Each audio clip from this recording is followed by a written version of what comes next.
Hey, welcome back. It is time for Act 3, Scene 2 of Romeo and Juliet.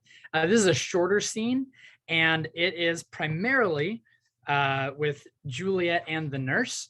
And at the beginning here, we've got Juliet entering alone, and this is either in her room or maybe it's outdoors at the Capulet mansion. But as she's there, she has no idea what happened in scene 1.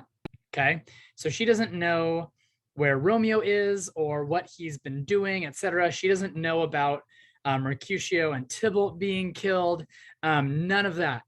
So it starts with Juliet having a long speech, and she's alone and waiting, and she's impatient. Okay, she's waiting for the nurse to come with the cords, the rope ladder. And at the beginning here, she uses this allusion, this reference to the story of Phoebus and Phaeton. Now, you may or may not know that story off the top of your head, but it's from Greek and Roman mythology. And in your footnote right here on page 70, it says Phoebus is the sun god. Okay, so there's a story that says Phoebus is the sun god, and every day he leads this chariot which goes across the sky and pulls the sun behind it, right? Well, one day Phoebus's son Phaeton took control of the chariot and pulled the sun across the sky. But what happened when Phaeton took over was he lost control of the chariot, and it was going way too fast. And so the sun just kept spinning across the sky over and over and over, and the days were really short. Eventually, Jupiter, who you probably know as Zeus, had to kill Phaeton in order to get this to stop, in order for the days to return to normal. So that's what she's talking about at the beginning. She wishes that Phaeton would be in charge of the sun so the day would go faster and she'd be able to see Romeo sooner. Okay. So we've got this long speech before the nurse comes in, and we'll pause. We'll probably just wait till the end of this speech to talk about it. There's a couple of other things I want to mention here, but let's get started and hear the beginning of it. Here we go. 2. A room in Capulet's house. Enter Juliet. Gallop apace, you fiery-footed steeds, towards Phoebus' lodging. Such a wagoner as Phaeton would whip you to the west and bring in cloudy night immediately. Spread thy close curtain, love performing night, that rude eyes may wink, and Romeo leap to these arms, untalked of and unseen. Lovers can see to do their amorous rites by their own beauties, or if love be blind, it best agrees with night.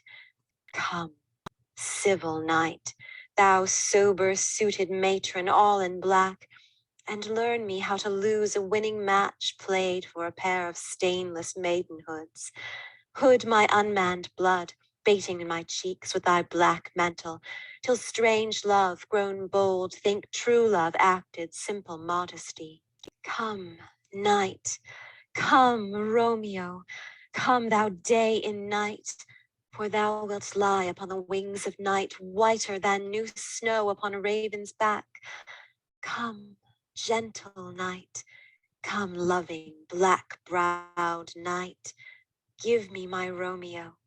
And when he shall die, take him and cut him out in little stars, and he will make the face of heaven so fine that all the world will be in love with night, and pay no worship to the garish sun.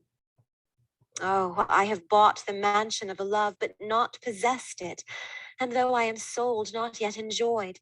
So tedious is this day as is the night before some festival to an impatient child that hath new robes and may not wear them.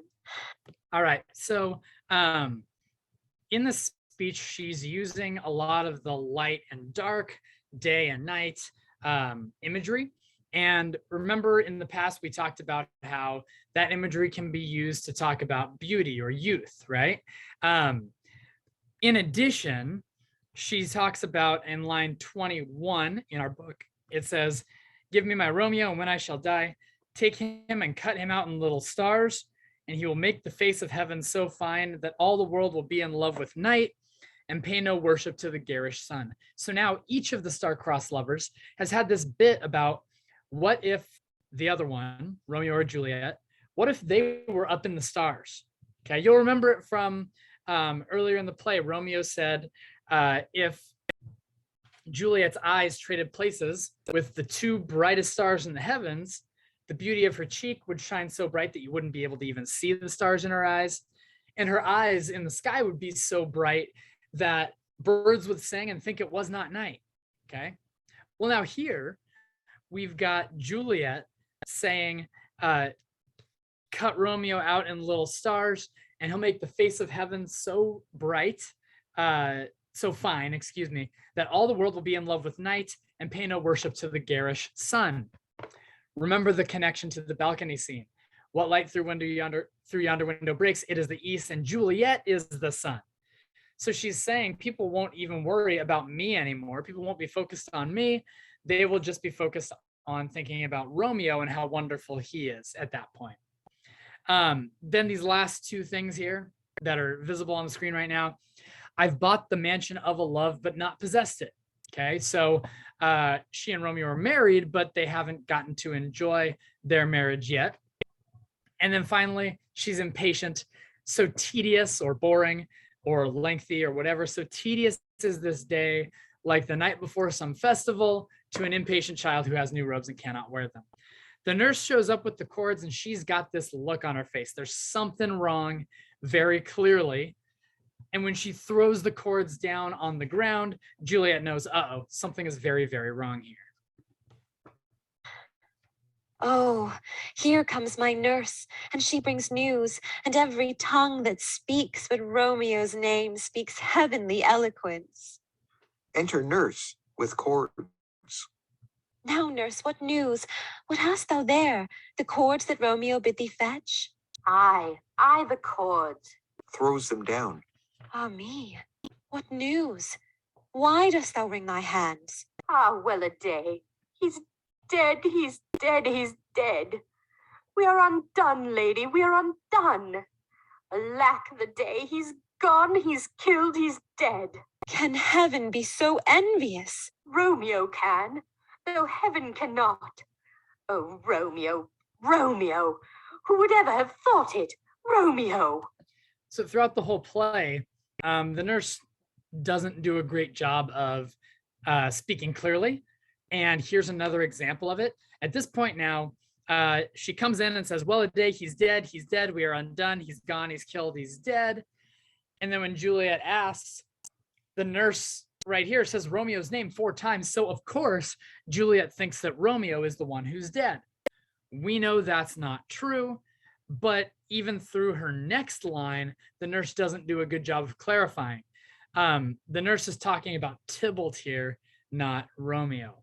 Okay. What devil art thou that dost torment me thus? This torture should be roared in dismal hell. Hath Romeo slain himself?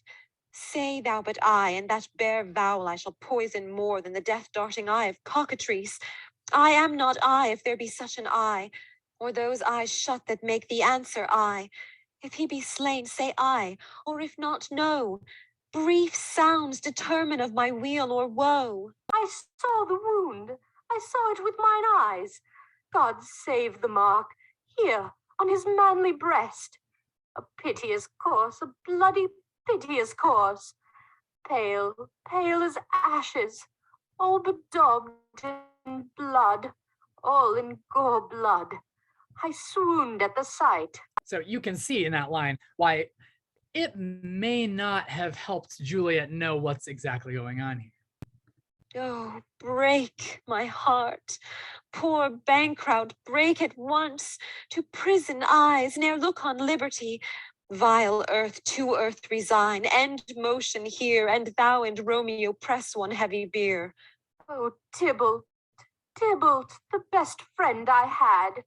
Oh, courteous Tybalt, honest gentleman, that ever I should live to see thee dead.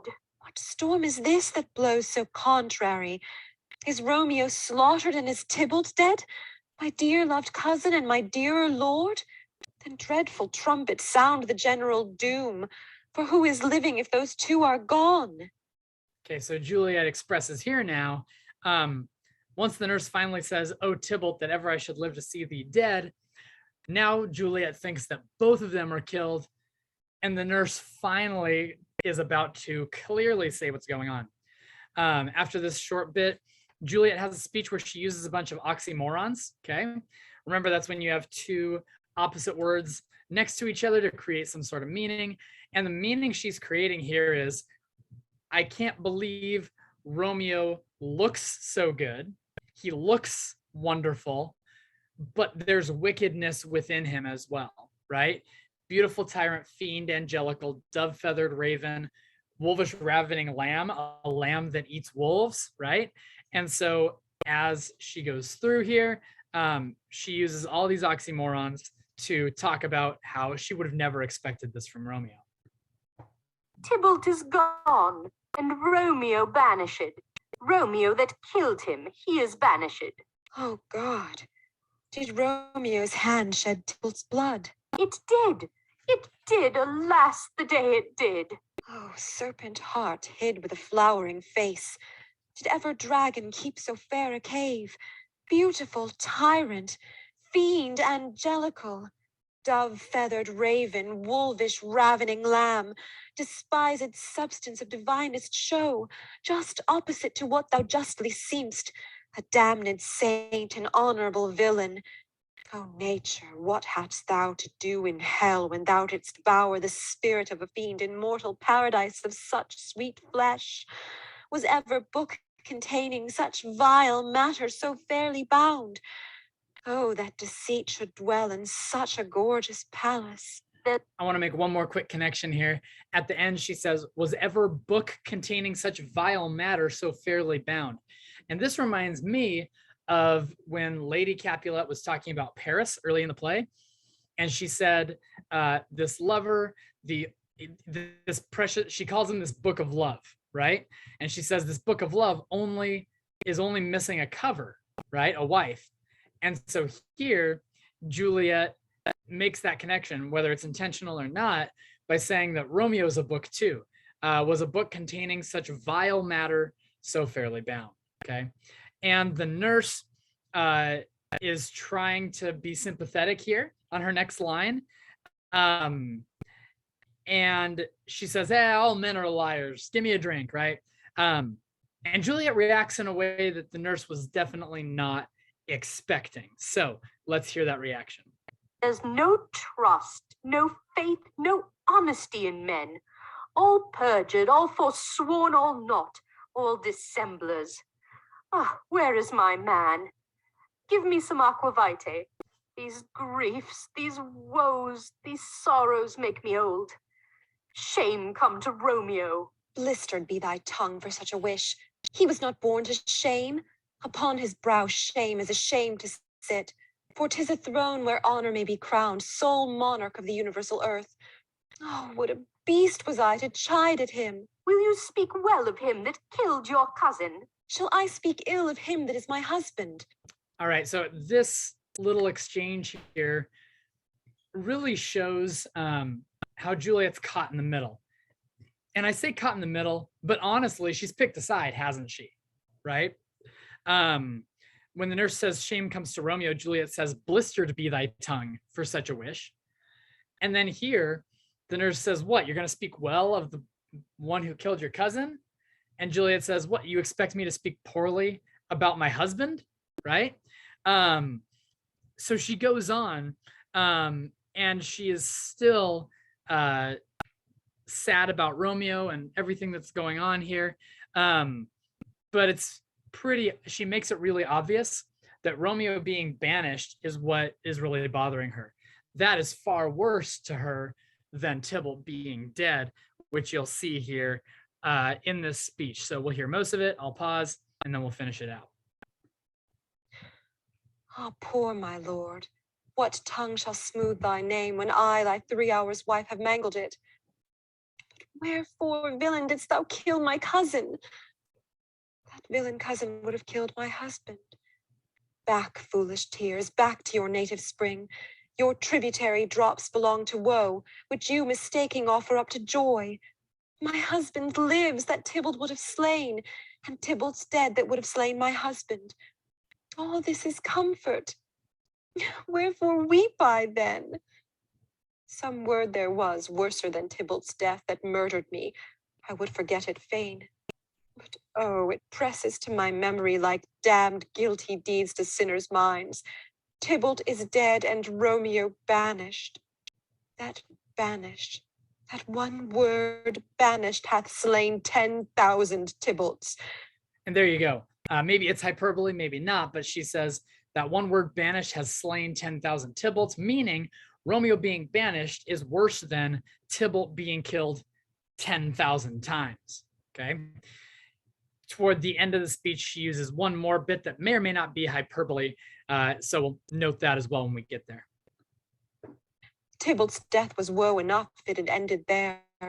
Or if sour woe delights in fellowship and needly will be ranked with other griefs, why followed not when she said Tybalt's dead, thy father or thy mother, nay, or both, which modern lamentation might have moved?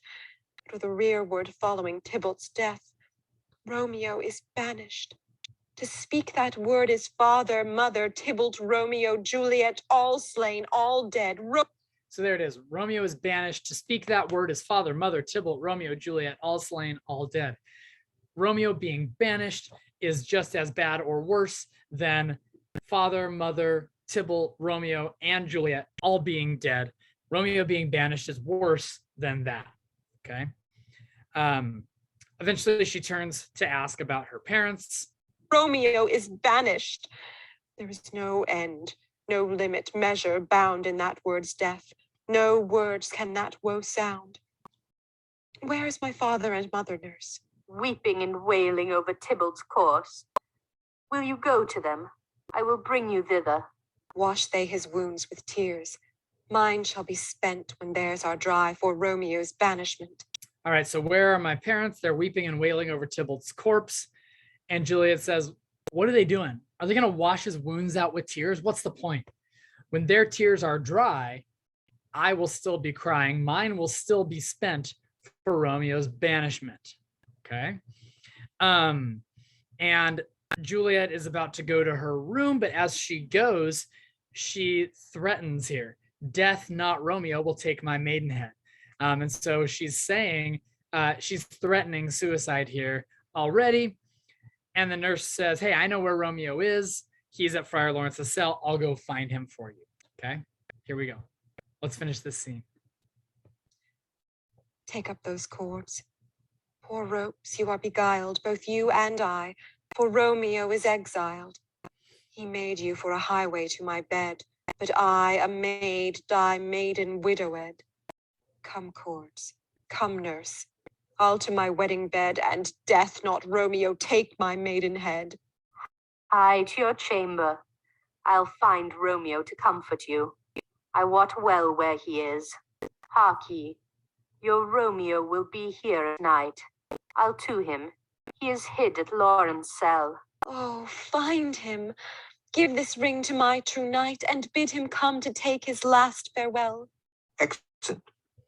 All right, they exit. End of scene 2. So now Juliet knows the whole story, more or less. She knows that Romeo killed Tybalt, and the nurse is going to take this ring to Romeo, who is hidden at Friar Lawrence's cell, hiding there before he leaves town. So thanks for listening. Scene 3 coming up real shortly. We're getting there. We're more than halfway through the play now, which is wild. So hope you enjoyed. Hope that's helpful. And I'll talk to you soon. Take care.